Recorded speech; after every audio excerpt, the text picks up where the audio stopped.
ಮನಶಂಕರ್ ಅವರ Prasad garu. Movie plot ಬಂದು hero Prasad intelligence officer ಹತ್ರ ಕೆಲಸಕ್ಕೆ ಸೇರ್ಕೊಂಡಿರ್ತಾನೆ. Heroine Shashirekha most successful business company owner GVR ನ ಒಬ್ಳೆ ಮಗಳು. ಪ್ರಸಾದ್ ಅಂಡ್ ಶಶಿರೇಖಾ ಕೋಇನ್ಸಿಡೆನ್ಸ್ ಆಗಿ ಅದು ಮದ್ವೆಗಳಲ್ಲೇ ಮೀಟ್ ಆಗ್ತಾ ಇರ್ತಾರೆ. ಆದ್ರೆ ಒಂದು ಮಾತು ಮಾತಾಡ್ತಿರಲ್ಲ. ಹೀಗೆ ಮದ್ವೆಲಿ ಕೋಇನ್ಸಿಡೆನ್ಸ್ ಆಗಿ ಮೀಟ್ ಆದಾಗ ಶಶಿರೇಖಾ ಮಾತಾಡಿದ ಮೊದಲನೇ ಮಾತೆ ಮದ್ವೆ ಆಗೋಣ ಅಂತ. ಆದ್ರೆ ಶಶಿರೇಖಾ ತಂದೆಗೆ ಈ ಮದ್ವೆ ಇಷ್ಟ ಇರಲ್ಲ.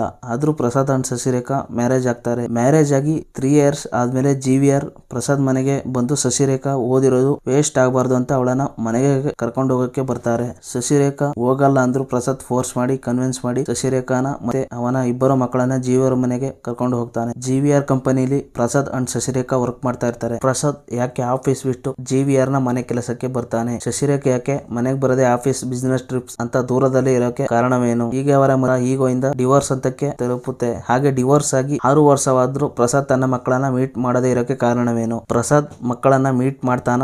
GVR ಲೈಫ್ ಥ್ರೆಟ್ ಇರೋದ್ರಿಂದ GVR ನ ಕಾಪಾಡ್ತಾನ? ಇಬ್ಬರು ಮಕ್ಕಳಿಗೆ ಪ್ರಸಾದೇ ಅಪ್ಪ ಅಂತ ಗೊತ್ತಾಗುತ್ತಾ? ಶಶಿರೇಖಾ ಇನ್ನೊಂದ್ ಮದ್ವೆ ಆಗ್ತಾಳ ಅಂತ ನೀವು ಮೂವಿನ ನೋಡಿ ತಿಳ್ಕೊಬೇಕಾಗುತ್ತೆ. ಈ ಸಿನಿಮಾದಲ್ಲಿ ಪಾಸಿಟಿವ್ ಬಂದು ಚಿರಂಜೀವಿ ಅವರ ಆಕ್ಟಿಂಗ್ ನೆಕ್ಸ್ಟ್ ಲೆವೆಲ್, ಮತ್ತೆ ಅವರ screen presence and comedy timing ಸಕ್ಕದಾಗಿದೆ. ಅಂಡ್ ಸೆಕೆಂಡ್ ಹಾಫ್ ಅಲ್ಲಿ ಬರೋ ಕಾಮಿಡಿ ಸೀನ್ಸ್ ಗಳು ನಗು ತರಿಸೋದು. ಲಾಸ್ಟ್ 30 minutes ಅಲ್ಲಿ ಬರೋ ವಿಕ್ಟರಿ ವೆಂಕಟೇಶ್ ಅವರ ಕೇಮಿಯೋ ವರ್ಕ್ ಆಗಿದೆ. ಇನ್ನು ನೆಗೆಟಿವ್ ಅಂತ ಬಂದ್ರೆ ಸಾಂಗ್ಸ್ ಲಿರಿಕ್ಸ್ ವರ್ಕ್ ಆಗ್ಲಿಲ್ಲ. ಹಾಗೆ ಪ್ರಸಾದ್ ಏನಕ್ಕೆ ದೂರ ಆದ, ಯಾರಿಂದ ದೂರ ಆದ ಅಂತ ಶಶಿರೇಖಾಗೆ ಕೊನೆವರೆಗೂ ಗೊತ್ತಾಗೋದೇ ಇಲ್ಲ. ಓವರ್ ಆಲ್ ಸಿನಿಮಾ ಹೇಗಿದೆ ಅಂದ್ರೆ ಆವರೇಜ್ ಅಂತ ಹೇಳ್ಬೋದು. G5 ಅಲ್ಲಿ ನಮ್ಮ ಭಾಷೆಯಲ್ಲೇ ಇದೆ. ಮೂವಿ ಮೇಂಡಸ್ ಚಾನೆಲ್ ನ ಸಬ್ಸ್ಕ್ರೈಬ್ ಮಾಡಿ, ಲೈಕ್ ಮಾಡಿ, ಸಪೋರ್ಟ್ ಮಾಡಿ.